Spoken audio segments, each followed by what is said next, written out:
Assalamualaikum warahmatullahi wabarakatuh. Perkenalkan, nama saya Retno Sari. Di sini saya akan mempresentasikan dan menjelaskan kasus dan sejarah perusahaan Starbucks. Nah, konten yang pertama yang kita bahas dalam kasus tersebut yaitu Starbucks berkembang di luar negeri. Yang kedua, Starbucks membawa budaya kopi ke seluruh dunia. Yang ketiga, Starbucks memperkenalkan budaya kopi di Cina. Yang keempat, menghadapi krisis ekonomi. Yang kelima, Starbucks berinovasi di rumah. Yang keenam, ada sesi discussion and question atau sesi tanya jawab.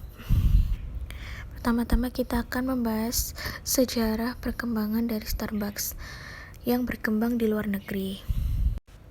Starbucks membeli 396 juta pon biji Arabica mentah dari 29 negara untuk mencapai tujuan ambisius 40.000 kafe di seluruh dunia. Starbucks berkembang secara agresif di negara-negara utama. Starbucks terus-menerus mengejar peluang pasar global, menggambarkan fakta bahwa sebagian besar perusahaan menghadapi berbagai strategi alternatif. Nah, di situ terdapat gambar beberapa strategi market pada Starbucks, yaitu seperti tingkat keterlibatan risiko dan penghargaan finansial meningkat sebagai perusahaan bergerak dari strategi masuk pasar seperti perizinan ke usaha patungan, pada akhirnya berbagai bentuk investasi. Ketika sebuah perusahaan global berusaha memasuki negara berkembang, masalah strategi tambahan yang harus ditangani adalah apakah akan mereplikasi tanpa adaptasi yang signifikan strategi tersebut yang melayani perusahaan dengan baik di pasar maju. Yang kedua, Starbucks membawa budaya kopi ke seluruh dunia. Nah, Starbucks juga sukses di negara-negara Eropa lainnya, termasuk Inggris Raya dan Irlandia. Keberhasilan ini datang meskipun ada persaingan dari saingan lokal seperti Kopi Insomnia, Irlandia, perusahaan, dan Baileys, dan fakta bahwa konsumsi per kapita kopi sangrai di kedua negara tersebut merupakan yang terendah di Eropa. Starbucks saat ini memiliki lebih dari 1.200 gerai di Eropa. Jadi Starbucks itu membawa budaya kopi, yaitu kopi yang enak dan kopi yang benar-benar untuk orang yang cinta dengan kopi, serta desain kafe yang modern. Selanjutnya, Starbucks memperkenalkan budaya kopi di Cina. Untuk memperkenalkan budaya kopi di Cina, Starbucks memiliki beberapa tantangan. Salah satunya, Cina adalah negara peminum teh. Serta tantangan lain datang dari bahasa Tionghoa tradisional kedai teh. Di Cina, sebagian besar pesanan dikonsumsi di kafe. Sebaliknya, di Amerika Serikat, kebanyakan pelanggan memesan minuman untuk dibawa pulang. Jadi, Starbucks itu mempunyai tantangan dari orang-orang Cina yang dia itu lebih suka meminum teh.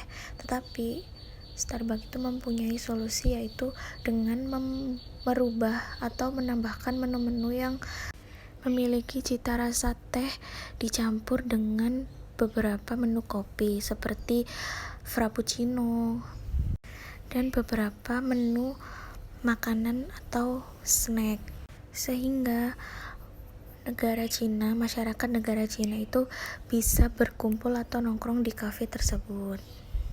Nah, selanjutnya di sini terdapat diagram bahwa angka termasuk Tokyo yang dioperasikan perusahaan di Austria, Prancis, Jerman, Belanda, Swiss, dan Inggris Raya, serta lokasi berlisensi di Yunani, Rusia, Spanyol, dan Inggris Raya. Nah, selanjutnya kasus dari Starbucks yaitu menghadapi krisis ekonomi.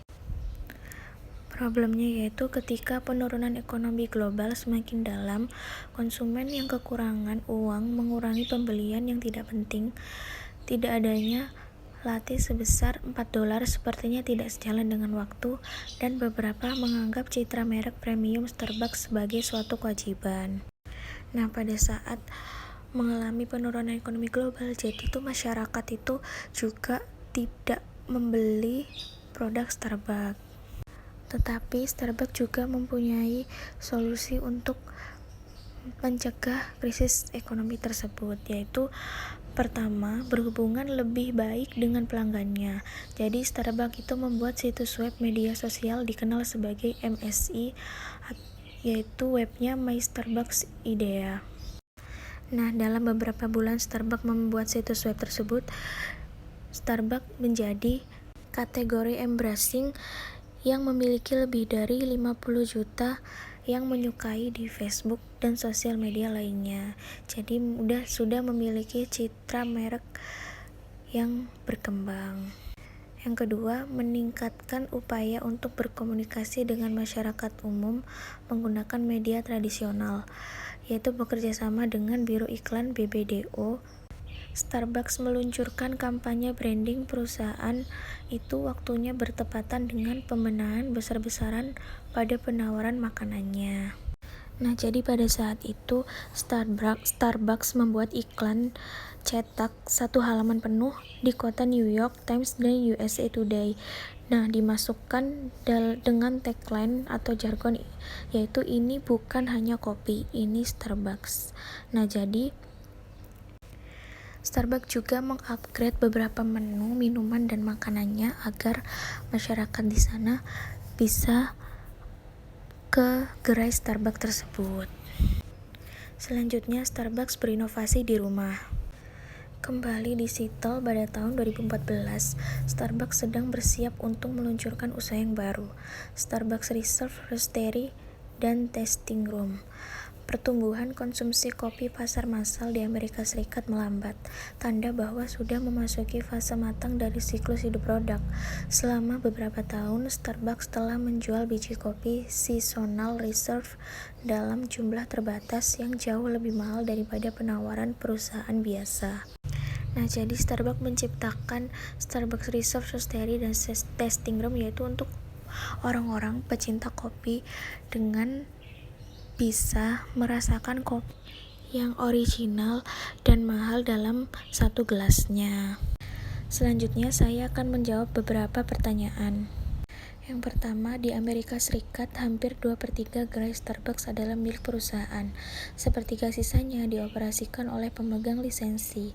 Di luar Amerika Serikat proporsinya dibalik, sekitar 2/3 dijalankan oleh pemegang lisensi atau kemitraan di mana Starbucks memiliki saham ekuitas. Apa penjelasan untuk dua strategi ekspansi pasar yang berbeda? Ekspansi pasar adalah upaya sistematis untuk meningkatkan penjualan melalui perluasan ukuran pasar. Dalam hal ini, perusahaan berusaha menambah kelompok konsumen sasaran, misalnya dengan merambah segmen konsumen yang berbeda. Dengan memasuki pasar baru, jumlah pelanggan potensial perusahaan bertambah. Ini memungkinkan mereka untuk menghasilkan lebih banyak penjualan dan pendapatan. Nah, jadi Starbucks itu mempunyai tujuan memasuki pasar adalah untuk mencapai penetrasi para eksekutif di perusahaan global dan disarankan untuk mempertimbangkan merangkul pola pikir pasar massal untuk mencapai go global. Pertanyaan kedua, menanggapi penurunan ekonomi, Starbucks diluncurkan lini baru kopi instan bernama Via Ready Brew. Perusahaan juga mengembangkan hidangan sarapan dengan harga lebih murah dari $4. Apakah Anda setuju dengan keputusan ini? Menurut saya setuju, karena kedai-kedai Starbucks mempromosikan produk ini dengan tantangan uji coba terhadap kopi instan versus kopi seduh segar. Banyak orang yang tidak mampu membedakan kopi instan dan kopi seduh segar.